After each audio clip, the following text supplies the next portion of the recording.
নমস্কাৰ বন্ধুসকল আপোনালোক সকলোকে পুনৰ স্বাগতম জনাইছো আপোনালোকে চাই আছে মোৰ ইউটিউব চেনেল 3D এডভাইস অসমীয়া ব্যাকৰণৰ কেইটামান প্ৰশ্ন উত্তৰলৈ আপোনালোকৰ ওচৰলৈ পুনৰ আহিছো গতিকে দেৰি নকৰি মই ভিডিওটোলে আগবাঢ়িছো প্ৰথম কোৱেশ্চন তলৰ কোনটো শব্দ অগ্নি সমাৰ্থক নহয় চাৰিটা অপচন দিয়া আছে অগ্নি শব্দৰ সমাৰ্থক শব্দ নহয় বুলি সুধিছে ৰাইট আনসাৰ হ'ব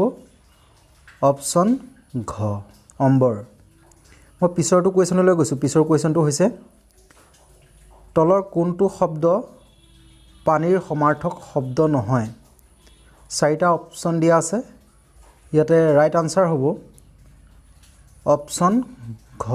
সুধাকৰ সুধাকৰ শব্দটো পানীৰ সমাৰ্থক শব্দ নহয় মই পিছৰটো কোৱেশ্চনলৈ গৈছো পিছৰ কোৱেশ্চনটো হৈছে খালি ঠাইত হ'ব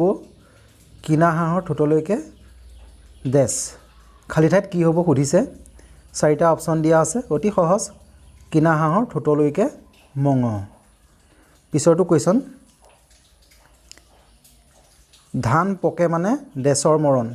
চাৰিটা অপচন দিয়া আছে ৰাইট আনসাৰ হ'ব টুনিৰ মৰণ অতি সহজ এইখিনি আপোনালোকে জানেই তথাপিও মই পিছৰটো কোৱেশ্চনলৈ গৈছো পিছৰ কোৱেশ্চনটো হৈছে গছত কঁঠাল উঠত তেল নৌ খাওঁতেই ইয়াত চাৰিটা অপচন দিয়া আছে ৰাইট আনসাৰ হ'ব নৌ খাওঁতেই চেল বেল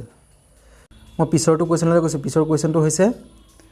মধ্যম মান্য পুৰুষ বিভক্তিৰ চিন কোনটো নহয় চাৰিটা অপচন দিয়া আছে মধ্যম মান্য পুৰুষ বিভক্তিৰ চিন কোনটো নহয় ৰাইট আনসাৰ হ'ব অপচন ঘ ৱেৰ মই পিছৰটো কোৱেশ্চনলৈ গৈছো পিছৰ কোৱেশ্চনটো হৈছে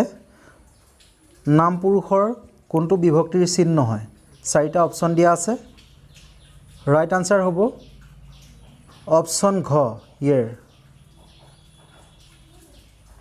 মই পিছৰ কোৱেশ্চনটোলৈ গৈছো পিছৰ কোৱেশ্চনটো হৈছে হাত দীঘল জতুৱা খণ্ড বাক্যটোৰ অৰ্থ হ'ল চাৰিটা অপচন দিয়া আছে ৰাইট আনসাৰ হ'ব অপচন ক ক্ষমতাশালী পিছৰটো কোৱেশ্চন চৌঠেঙীয়া কৰা এই জতুৱা খণ্ড বাক্যটোৰ অৰ্থ হ'ল চাৰিটা অপচন দিয়া আছে ৰাইট আনসাৰ হ'ব অপচন গ আশা দি নিৰাশা কৰা পিছৰটো কোৱেশ্চন চিকুটি লাও বুহা কৰা মানে চাৰিটা অপচন দিয়া আছে ৰাইট আনসাৰ হ'ব অপচন ক শত্ৰুক সজাগ কৰা মই পিছৰটো কোৱেশ্চনলৈ গৈছো পিছৰ কোৱেশ্চনটো হৈছে তলৰ কোনটো সম্বন্ধ শুদ্ধ নহয় মোৰ মাৰা তোমাৰ মা তাৰ মাৰা তোমাৰ মাৰা ইয়াতে শুদ্ধ নহয় বুলি কৈছে ইয়াত শুদ্ধ নহব অপচন গ অৰ্থাৎ এটো উত্তৰ হ'ব আনসাৰ এটো হ'ব মই পিছৰটো কোৱেশ্চনলৈ গৈছো পিছৰ কোৱেশ্চনটো হৈছে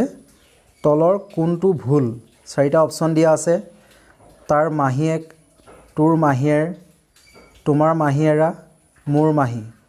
ইয়াতে ভুল কোনটো হ'ব তোমাৰ মাহীয়েৰা ভুল হ'ব গতিকে ৰাইট আনসাৰটো হ'ব অপচন গ মই পিছৰ কোৱেশ্চনটোলৈ গৈছো পিছৰ কোৱেশ্চনটো হৈছে তলৰ কোনটো উত্তম পুৰুষ পদ চাৰিটা অপচন দিয়া আছে মোৰ তোমাৰ তহঁতৰ সিহঁতৰ ইয়াতে ৰাইট আনসাৰ হ'ব উত্তম পুৰুষ পদ অপচন ক মোৰ মই পিছৰটো কোৱেশ্চনলৈ গৈছো পিছৰ কোৱেশ্চনটো হৈছে তলৰ কোনটো নাম পুৰুষ পদ ইয়াতে চাৰিটা অপচন দিয়া আছে তাৰ মোৰ তহঁতৰ আমাৰ ৰাইট আনসাৰ হ'ব অপচন ক তাৰ মই পিছৰটো কোৱেশ্চনলৈ গৈছো পিছৰ কোৱেশ্চনটো হৈছে তলৰ কোনটো মধ্যম মান্য পুৰুষৰ পদ ইয়াতে চাৰিটা অপচন দিয়া আছে মোৰ তোমাৰ তোৰ তাৰ ৰাইট আনসাৰ হ'ব অপচন খ তোমাৰ মই পিছৰটো কুৱেশ্যনলৈ গৈছোঁ পিছৰ কুৱেশ্যনটো হৈছে মইৰ বহু বচন হ'ল চাৰিটা অপচন দিয়া আছে আমালোক আমি আমিবোৰ আমিহঁত ৰাইট আনসাৰ হ'ব অপচন খ আমি মই পিছৰটো কুৱেশ্যনলৈ গৈছোঁ পিছৰ কুৱেশ্যনটো হৈছে তলৰ কোনটোক বচনহীন শব্দ বুলি ক'ব নোৱাৰি চাৰিটা অপচন দিয়া আছে মাছ মানুহ পৰ্বত আমি এটা ৰাইট আনসাৰ হ'ব বচনহীন শব্দ বুলি ক'ব নোৱাৰি বুলি কৈছে ৰাইট আনসাৰ হ'ব অপচন ঘ আমি পিছৰটো কুৱেশ্যনলৈ গৈছোঁ পিছৰ কুৱেশ্যনটো হৈছে অসমীয়া ভাষাত বিভক্তি প্ৰধানকৈ কেই প্ৰকাৰৰ? 2 প্ৰকাৰৰ। শব্দ বিভক্তি আৰু ক্ৰিয়া বিভক্তি। মই পিছৰটো কুৱেশ্যনলৈ গৈছোঁ, অৰ্থাৎ শেষৰটো কুৱেশ্যনলৈ গৈছোঁ। তলৰ কোনটো উক্তি বিভক্তিৰ ক্ষেত্ৰত শুদ্ধ নহয়? 4টা অপশ্যন দিয়া আছে। ই পদৰ অপৰিহাৰ্য অংগ, এইটোতো শুদ্ধই।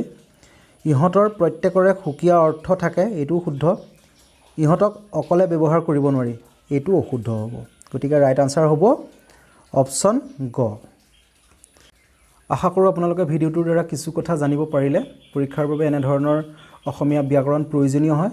যদি আপোনালোকৰ মোৰ ভিডিঅ'টো চাই ভাল লাগিল তেতিয়াহ'লে লাইক কৰিব, কমেণ্ট কৰিব, শ্বেয়াৰ কৰিব আৰু মোৰ চেনেলটিলৈ যদি নতুনকৈ আহিছে তেতিয়াহ'লে মোৰ চেনেলটি ছাবস্ক্ৰাইব কৰি থ'ব। ধন্যবাদ।